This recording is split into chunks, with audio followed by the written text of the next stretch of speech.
Hello everyone who loves wooden construction, DIY, and on this channel, about the remodeling of an old folk house. Introducing, this time, the good points and charms of old folk houses.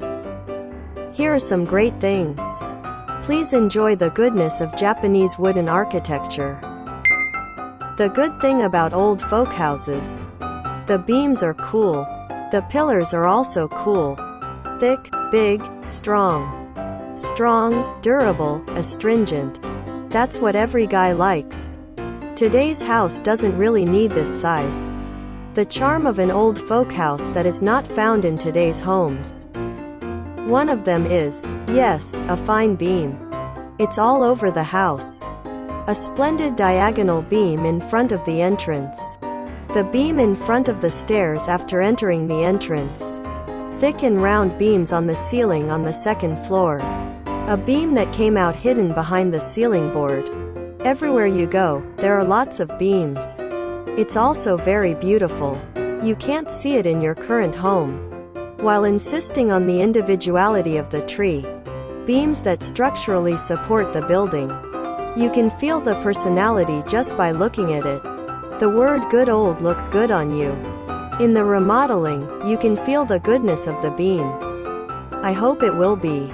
The pillars are also cool. A pillar that extends straight toward the ceiling. I feel the strength and cleanliness.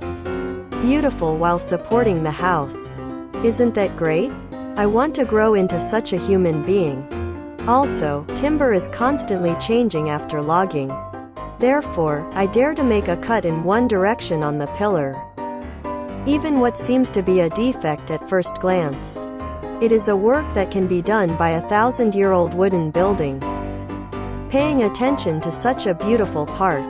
Regeneration of old folk houses, revival of trees. I want to see it. What did you think? There are many other problems that old folk houses have. Like a temple in Kyoto. The old wooden building is very nice. But everyone who lives. I am not training. For ordinary people to live. We must improve so that we can live comfortably. We will continue to upload videos related to old folk houses. Next time we look forward to